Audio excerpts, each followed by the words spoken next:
Suppose कि एक example लेता हूं मैं कोऑर्डिनेशन कंपाउंड का, ठीक है।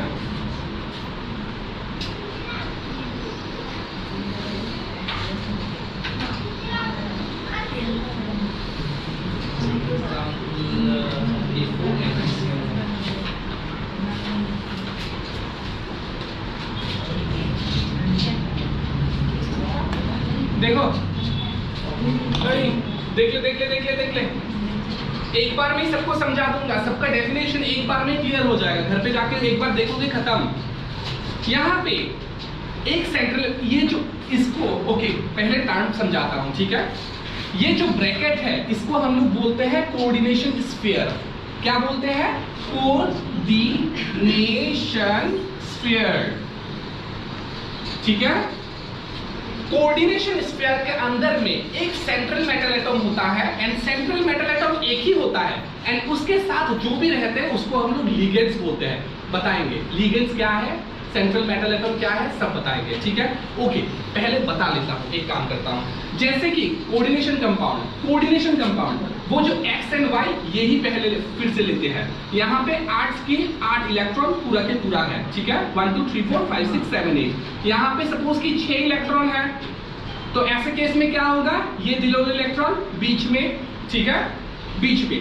अभी एक बात बताओ, ये क्या कर रहा है, इलेक्ट्रॉन दे रहा है एंड ये क्या कर रहा है, इलेक्ट्रॉन ले रहा है। एंड कोऑर्डिनेशन कंपाउंड में जो इलेक्ट्रॉन देता है उसको हम लोग लिगेंड्स बोलते हैं। लिगेंड्स नहीं तो लाइगेंड्स, कुछ भी बोलो, मेरा कुछ नहीं। कल किसी ने बोला था इसको लाइगेंड्स बोलते हैं। क्या बोलते हो तुम लोग? चलो कुछ भी बोलते हो, मैं लिगेंड्स बोलूंगा। एंड जो इलेक्ट्रॉन लेता है उसको बोलते हैं सेंट्रल मेटल एटम, ठीक है। जो इलेक्ट्रॉन देता है उसको लिगेंड्स बोलते हैं एंड जो इलेक्ट्रॉन लेता है उसको सेंट्रल मेटल एटम बोलते हैं, ठीक है। अभी मेन बात ये आता है, okay Lewis theory of acid and base थोड़ा सा पता है? एसिड कौन होता है, बेस कौन होता है? अगर नहीं पता तो लिख लो। पता है? नहीं लिख लो, Lewis theory of acid and base लिखो जल्दी। Lewis theory of acid and base लिखो। अकॉर्डिंग टू लीविस एक साइंटिस्ट था, हाँ लीविस साइंटिस्ट का नाम है एंड उसने ये कंसेप्ट दिया था, इसीलिए लीविस थ्योरी। लीविस साइंटिस्ट का नाम है, उसने लीविस थ्योरी दिया था एसिड एंड बेस के बारे में, इसीलिए लीविस थ्योरी, ठीक है। Okay according to Lewis theory the species मतलब कुछ भी हो सकता है, एटॉम, आयन, मॉलिक्यूल, कुछ भी हो सकता है। The species which donate electron are called base and the species which accept electron are called acid। तो एक चीज बताओ यहाँ पे, जैसे कि डेफिनेशन पढ़ लिए, जिसने डोनेट किया उसको क्या बोलते हैं हम लोग, बेस बोलते हैं एंड जिसको जो एक्सेप्ट करते हैं उसको क्या बोलते हैं, एसिड बोलते हैं। तो यहाँ पे लिगेंड कैसे बिहेव करेगा, किसके जैसे बिहेव करेगा, बेस के जैसे।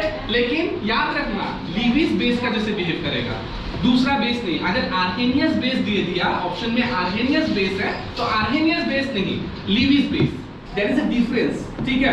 अभी मैं लीविस बेस पढ़ा रहा हूँ तो लीविस बेस के बारे में सुन लो।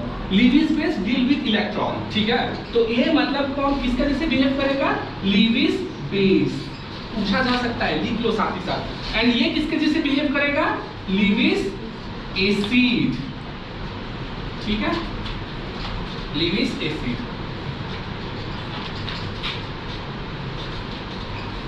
ओके तो यहां पे हो गया, आगे बताए।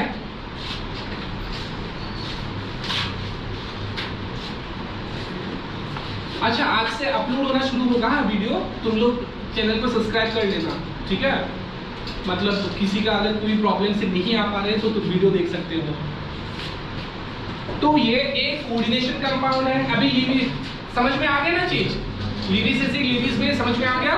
ओके, ये एक कोऑर्डिनेशन कंपाउंड है।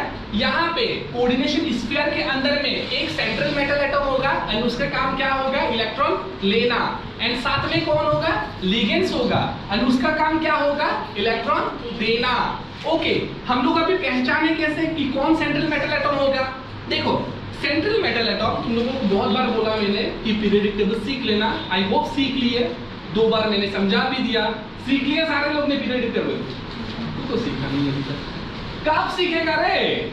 मैं बोल रहा हूं, ये जो इग्नोरेंस कर रहे हो ना, बाद में पछताओगे, इसीलिए daily day to day life का हमेशा करते जाओ, पीरियोडिक टेबल का बिना में नहीं होगा। अभी देखो, अभी मैं सिंपल से बता दूंगा, इसीलिए मैं पीरियोडिक टेबल सिखाने का मतलब क्या है, वो तो फर्स्ट ईयर में सिखाना चाहिए, फिर से मैंने आके क्यों सिखाया, इसी कारण सिखाया कि तुम लोग सीख लो ना। देखो अगर ये कोऑर्डिनेशन स्फीयर के अंदर में कोई भी डी ब्लॉक का एलिमेंट दिख गया, डी ब्लॉक का मेटल दिख गया, तो वो हो जाएगा सेंट्रल मेटल एटम। अभी जिसने पीरियोडिक टेबल पढ़ा ही नहीं, उसको पता नहीं होगा कि यहाँ पे डी ब्लॉक का एलिमेंट कौन है। बोलता हो आज जाके सीखो, ऐसे इग्नोर मत करो रे, एग्जाम खराब होगा। एंड इस साल मुझे अच्छा रिजल्ट चाहिए, एनी हाउ मैं मेहनत कर रहा हूँ, ठीक है, कोई टीचर ऐसा वीडियो नहीं कर रहा है, मैं अकेला कर रहा हूँ ना, तो इसीलिए कोऑपरेट करो। ओके, तो डी ब्लॉक का जो भी कोई एलिमेंट मुझे दिख गया, उसके वो क्या हो जाएगा, सेंट्रल मेटल एटम, एंड उसके साथ में जो भी है वो हो जाएगा लिगेंड्स, ठीक है। तो यहाँ का डी ब्लॉक का कौन है, निकल, निकल देखो निकल, ठीक है, निकल है डी ब्लॉक का, तो ये कौन हो जाएगा, सेंट्रल मेटल एटम, एंड ये क्या हो जाएगा, लिगेंड्स, लिगेंड्स, ठीक है। एंड जो स्फीयर के बाहर में होता है, स्फीयर का कोऑर्डिनेशन स्फीयर का बाहर में होता है, उसको हम लोग बोलते हैं काउंटर आयन, काउंटर आयन, ठीक है।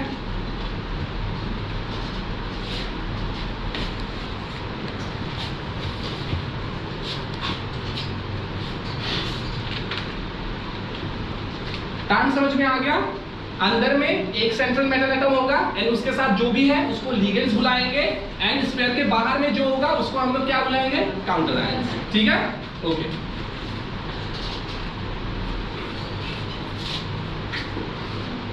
तो ये चैप्टर घुसने के आगे एक चीज पढ़ना बहुत ही जरूरी है, एंड वो चीज है ऑक्सीडेशन नंबर कैलकुलेट करना, ठीक है। सपोज कि मैंने तुम लोगों ने क्लास 11 में पढ़ना तो चाहिए, पढ़ा कि नहीं पता, फिर भी एक बार ट्राई मार लेता हूँ। H2O, यहाँ पे किसी ने, मैंने पूछा तुम लोगों को ऑक्सीजन का ऑक्सीडेशन स्टेट बताओ, मतलब ऑक्सीजन का ऑक्सीडेशन नंबर बताओ, कितना है, कितना, -2, कैसे निकाला बताओ जल्दी जल्दी, अगर नहीं आता तो नहीं आता बोल दो जल्दी, क्योंकि हमारा कैमरा का लॉन्गिविटी ज्यादा नहीं है। ओके, पता है कि नहीं पता, नहीं पता। ओके, ऑक्सीडेशन नंबर कैलकुलेट करने के लिए 2 तरीका है। एक है कि उसका स्ट्रक्चर बना डालो, मतलब सपोज कि H2O का स्ट्रक्चर मैंने बना डाला, ठीक है, यही है स्ट्रक्चर बनाना। मैंने क्लास 11 पे अच्छे से सिखाया कि स्ट्रक्चर्स कैसे बनाते हैं। चलो खैर अभी जरूरत नहीं है, क्योंकि केमिकल बॉडी में ज्यादा जरूरत होता है, ठीक है। तो ये वाटर का स्ट्रक्चर है, ये तो कभी ना कभी देखा ही होगा, ठीक है। तो यहाँ पे मैंने अगर पूछा कि किसका इलेक्ट्रोनेगेटिविटी ज्यादा है, ऑक्सीजन या हाइड्रोजन से, तुम लोग बोलेंगे ऑक्सीजन का, क्योंकि हम लोग एक चीज पढ़े थे कि पूरा पीरियोडिक टेबल में एक रूल पढ़े थे, F फ्लोरीन का सबसे ज्यादा होता है, FO का, उसके बाद फोन, उसके बाद Cl, इसको बोलते हैं फोन कॉल, ठीक है, फोन कॉल, ठीक है। उसके बाद phone call ISC, phone call, sorry ISC नहीं, इसके बाद BR, फोन कॉल, इन दोनों का ऑलमोस्ट सेम होता है, ठीक है। एक बार ये नाइट्रोजन क्लोरीन का ऑलमोस्ट सेम होता है, फोन कॉल ब्रोमीन, उसके बाद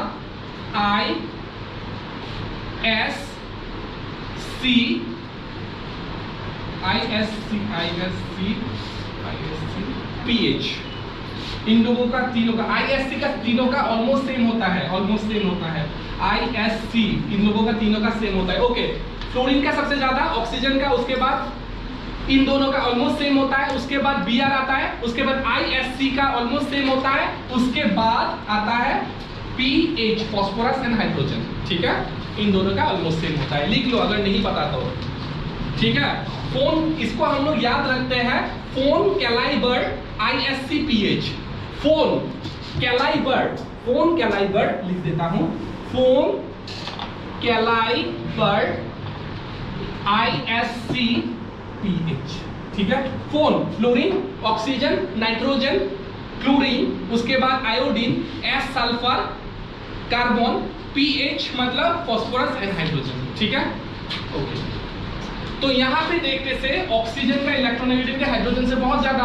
ठीक है, तो इसीलिए ऑक्सीजन का इलेक्ट्रोनेगेटिविटी इससे बहुत ज्यादा। तो हम लोग क्या करेंगे, एक बॉन्ड के हिसाब से ऑक्सीजन को हम लोग देगा -1 ऑक्सीडेशन नंबर एंड हाइड्रोजन को कितना दूंगा +1। ये बॉन्ड के लिए ऑक्सीजन ज्यादा इलेक्ट्रोनेगेटिव है इसीलिए इसको -1 दिया मैंने, ये कम इलेक्ट्रोनेगेटिव है इसीलिए +1। यहाँ पे फिर से ये बॉन्ड के लिए ऑक्सीजन को कितना मिलेगा -1, हाइड्रोजन को +1, तो इसका ऑक्सीडेशन स्टेट कितना हो गया -2। ठीक है, एक तो मेथड ये है, तो तुम स्ट्रक्चर बनाओ एंड बता डालो। ठीक है, ठीक है, लेकिन स्ट्रक्चर्स तो अभी आता नहीं है, सारा के स्ट्रक्चर से तुम ड्राइंग भी नहीं कर पाओगे, इसीलिए हम लोग शॉर्टकट तरीके से करेंगे। ठीक है, समझ में आया कि नहीं बात? तो जैसे कि हम लोग अगर ये भी छोड़ो, जैसे कि CO2 का स्ट्रक्चर मैंने ड्राइंग किया। ठीक है, यहाँ पे मुझे कार्बन का पूछ लिया, तो ये बॉन्ड के लिए ऑक्सीजन को कितना मिलेगा -1, इसको लिए भी -1, ये बॉन्ड के लिए ऑक्सीजन को -1, इसके लिए भी -1, ये बॉन्ड के लिए इसको +1।